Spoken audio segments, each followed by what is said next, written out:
very first episode of our Get Local podcast. So Episode you're either listening to us or you're watching us. Yeah.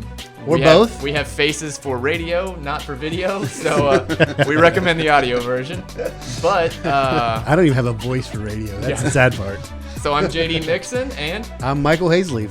All right, and today we are here with Mr. Marcos Ivo Montes, the city administrator for the city of Okeechobee. Glad to be here, guys. Hey, we're glad to have you, brother. It's still early. You might not be so happy as you. Worst case, I get up and leave. You know what I mean? A little bit about Marcos. I have a glowing resume here with all your experience. And glad he cut it down to just front and back of one sheet. I know. I really expected a lot more, but he did use small font, so true. that was nice. But before you came to the city as the administrator, you were with the Public Works Department in Belgrade for several years, Public Works Director, and also it looks like you've done numerous projects for different counties, the city of Pahokee, Belgrade, Pahokee, Highlands, South Florida, Water District. Wow. Quite an extensive resume, buddy, of engineering projects. That's the other thing people don't know. You're also a certified engineer. I'm a professional engineer. Love it. Professional.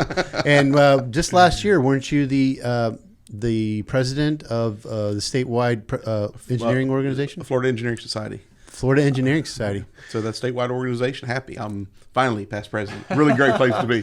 Hey, I know this from an organization that I'm involved in and have some responsibilities, but in some way there wasn't quite as much to do so far for 2020. But in other ways, it made things a lot more difficult. For us, a lot more difficult. A lot more. Just trying to get things put together.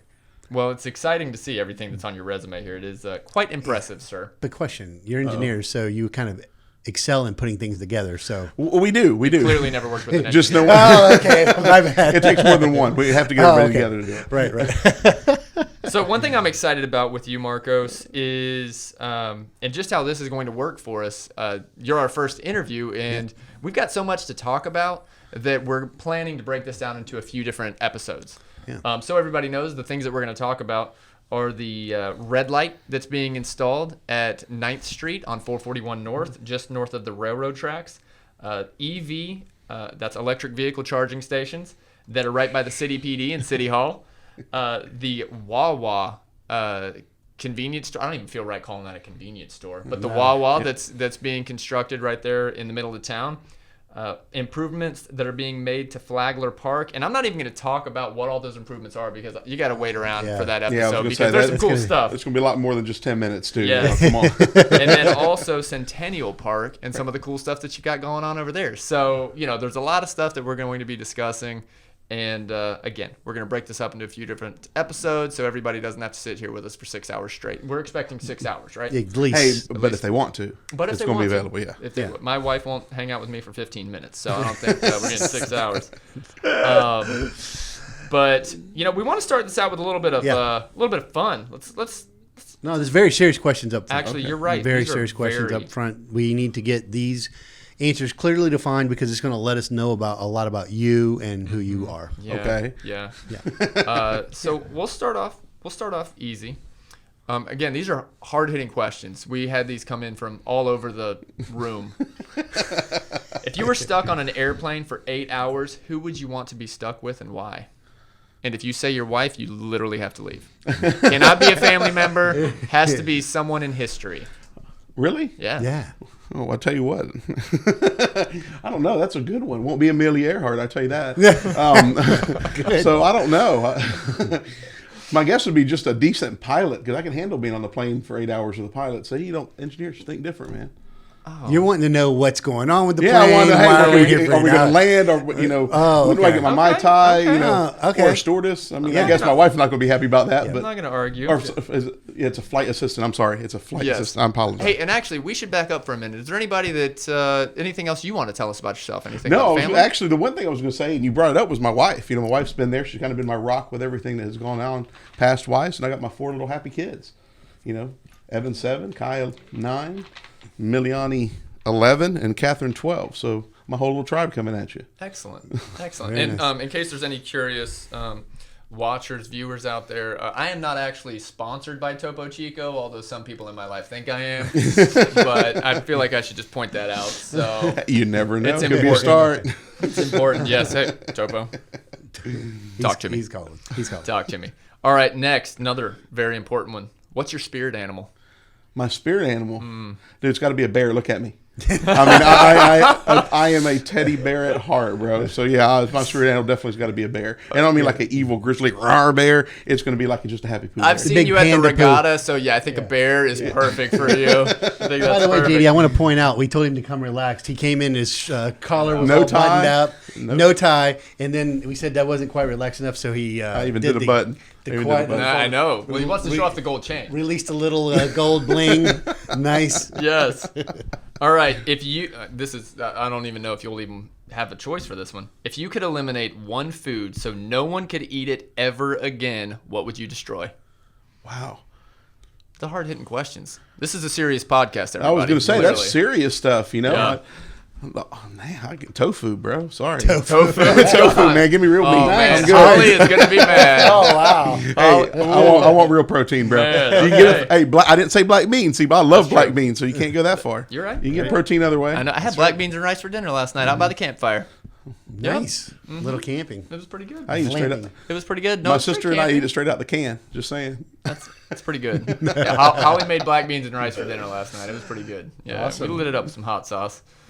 She put Greek yogurt on it though, because we were out of sour cream. That works. I mean, no. What? No, bro. What no. exactly? Thank you. No. It No. Do you wanna host a podcast with me? Maybe we can. It's called it's called Michael Doesn't Know Anything About Food. Which really would, I was going to say, which really may make you wonder about things. By the way, in case you don't know who Holly is, that is JD's wife. Yes. Since he didn't really talk about himself. Clearly big into charity. Yeah. Yes. So are we done with the hard quitting questions? Yeah. I think that's it. I'm still thinking about the plane thing. Who would I want to be? I need to talk to the pilot. I need to know what's going on. Don't worry. On each episode, we're going to have a couple more questions for you. So there's still more hard hitting. Later on. Yeah, don't worry. Don't worry.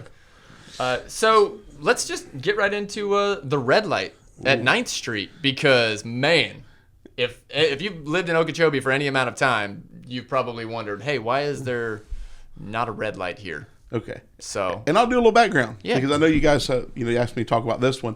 9th, believe it or not, in the city, that's our most dangerous light. We've had more accidents there than any other intersection, which most Okeechobee people would say, no, it's got to be the main intersection. Hands down, it's it's literally an issue that we have constantly, and it's really the blend of traffic. You have industrial, you have residential, you have commercial, you have a blend of vehicles and traffic types with no way to separate it. Right. So. And how did you recognize this? Did you guys do a study, or what started this whole conversation? The study started back, I want to say 2003, 2002. The city had actually recognized that when they started doing the Commerce Center hey, we need to do a light. DOT kind of said no. I guess that's a nice way to put it. Fast forward almost, 18, 19 years. I know I've been working on this light now 5 years to try to get it approved. So I reached out, got some community support, put together a fantastic video to kind of demonstrate what the issues were. DOT had come out, in that time, they've done traffic warrant studies and everything you need to do from that, that Dorkey engineering side to prove the light is needed there. But they wouldn't just come look at it. And I think that's what the video really kind of put everything together. So I was excited. I mean, when they finally said, yeah, we're going to give you your light, I was excited. District secretary called me, and I know him pretty well, and he called me and goes, oh, we're getting a light. I'm like, yes. Got worried. So are you saying that originally the engineering side of this, or how DOT justifies putting in a new light, we didn't necessarily meet those qualifications on the research that was done? And not to go really in depth on the numbers, but they call it turning movements. The numbers, if you look just at the numbers, did not qualify. We didn't have the true turning movement numbers to require a light. But again, when you come out and look, that's why I always urge young engineers, just because the number doesn't say anything, what's the actual meaning behind it? So they came out and looked at it. Again, you saw the video with, school buses being blocked, semis blocking traffic. Then you understand why in that combination of traffic. So it's not always about numbers. Right. So let's talk about that video then just for a second here, because he's not on a camera right now, but hiding over behind the mixing board is Chris, Chachi, Ong Swan. So big thanks to Chris again, of course, for being here with us. Thank you, Chachi. Thank you, Chachi. That was him with the nice squeal there. But yeah, so what it was, just to give you a little background, it was Chachi went out for a 15-minute span, because that's basically how long a drone battery goes for. And it was a constant shot for 15 minutes. And in that 15 minutes, there were, 4 to 5 minimum close call accidents in 15 random minutes. It was the one time that we went out, and that much, I don't even know, just that many scary situations happened in the span of a random 15 minutes. And I can tell you, when I sat with the district secretary on that at DOT, he thought that we put this, that video together, kind of the rest of the video with accidents, over hours and days. I was like, that really? Video was 15 minutes. I was like, you picked a random 15 minutes. And again, him and the staff came out and sat for 15 minutes, and then they saw it. So again, having somebody come here, look at it, and understand the local perspective, whole reason the local perspective on it is what got it. Yeah. And I know there was some other pain. In what? And being a tremendous pain. Yeah. Perseverance. There you go. Perseverance. Well, that's what it takes, isn't it? Sometimes to get things done in government or any business, making sure you do have the drive and willpower to follow through. Well, with this one, I know JD and I spoke that we put together a video. Literally, I took it to my council, and they said, hey, do what you want. And I think the last words they told me was good luck. Well, literally the next morning, I had it delivered to our state senator's office, our state representative's office. I sat down with district DOT. I handed them individually their videos. So we made that impact pretty quick. And they realized how important it was after they watched the video. Impressive. Now, I know there are a lot of people that are a little nervous about another red light being there, which if you've only lived in Okeechobee, I guess having to go through 3 red lights on your way to work can be a lot. But, it's not.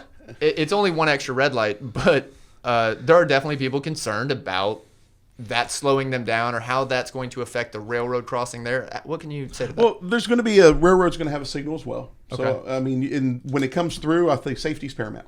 So although somebody's going to experience another light coming through town, safety's still number one. I mean, I would say that regardless. On if it's going to take you an extra minute to get to work, but you're going to arrive safe, a truck's not going to T-bone you or anything like that, or any of the numerous accidents that happen at the intersection. So, again, if that's a concern, I think getting there is more important than not ever getting there. Well, and how does it work too? I've always wondered this. Let's say that there is a medical situation, and you have an ambulance heading north on 441, and there's a train there, which obviously that's nothing to do with you. How does that come into play? We're actually doing something a little bit fancier. The county and city, regardless of what the outcome comes of that, but the county and city, we've gone through a process called Opticon. So that's going to be a little, and it's a whole separate topic we didn't even bring up now, where it actually GPS locates an emergency vehicle, say the fire truck, so it turns a signal of the light. Again, the train, I can't do a whole lot about the train. It's not going to change that signal. That signal will still have the train there. However, any other time, it will get that emergency crews through there. So trains are trains, exciting. And usually 2 to 3 times a day is what the train crossings are. Yeah. It's the other project. Again, we're not going to talk about that one yet, right? I know one thing back in my real estate days when I was I was working on an appraisal, and there was a railroad that ran through the property. And back then, I was quickly told that although you might not think about railroads being very active in the U.S., they are one of the strongest organizations or groups that you will ever have to come against in the U.S. government. That is true. So they move more freight than anyone and cheaper than anyone too. So. Yeah. Wow, that's exciting though. Being able to use GPS. Yeah. Technology, use it for our benefit, right? That's what we're doing all over the city. Trying anyway. Speaking of technology, move on to the next one. Well, I guess let's move on to the. Actually, the next. I do have one follow-up question. Do you think that and I feel like I know the answer to this, but this red light should greatly diminish the safety concerns that we have about this intersection? Hands down. It literally hands down, because now it gives each one of them, and the biggest contributor to the safety issues there are the semi trucks that are trying to come in and out. Another offshoot, not only is it the safety become a little bit increased, but also now the potential for development within the city commerce center has now become a little bit more in the limelight, because we have an ability to get semi trucks out of the park. Right. I've had a lot of people come talk to me about development, but they don't want their trucks having to cross or do weird angle or go through residential areas to do it. So it's helping us on the economic development side as well. Right. It's got to be. Think about it. It's got to be a huge liability if you're a company owner, knowing that, well, my trucks are going to have to pull out here, and then what if it causes an accident? And I just block traffic for a few days, and that's okay. Yeah. That's what it seems like. So. Yeah. Well, what I think is great about this is something that a lot of people have been wondering about, and to have you directly tell us about it, Marcos, we really do appreciate that. And we want to, again, this is going to be both an audio and video podcast, and we'll put it out on YouTube and Facebook and wherever else. Go ahead. No, I was going to say, the mayor joked with me. I said, hey, I get this light put in. Can I put my name down at the bottom of the mast arm? So he said I could. So we'll see. I may get a little sticker and put it down there at the bottom. Nice. I like it. But if you have any other questions, one thing that's great about living in a small community is the accessibility. And, you're always available for taking questions, and we do appreciate that. But you can also, if you put them down in the comments, look, social media is not a place to have a real discussion. I think we can all agree with that. Yeah. But if you have follow-up questions that you don't feel that we answered or that we asked, reach out to us, and we'll do what we can to get those answers later. Or you can even reach out to me directly too. There you go. We're really trying to get people to reach out to us and get some followers here. Yeah. But we'll put your information at the bottom of our. At the very bottom, I get you. Yeah, and obviously, kinda everybody, this is right now we're concentrating on local Okeechobee issues, but please like the podcast, subscribe, do all those things, because if nobody's enjoying this, we're not going to keep making it.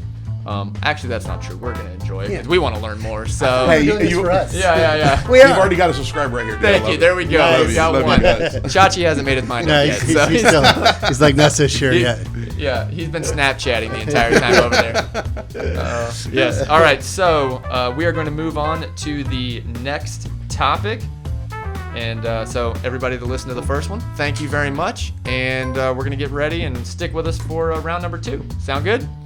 Do we have a choice? Oh, no. Yeah.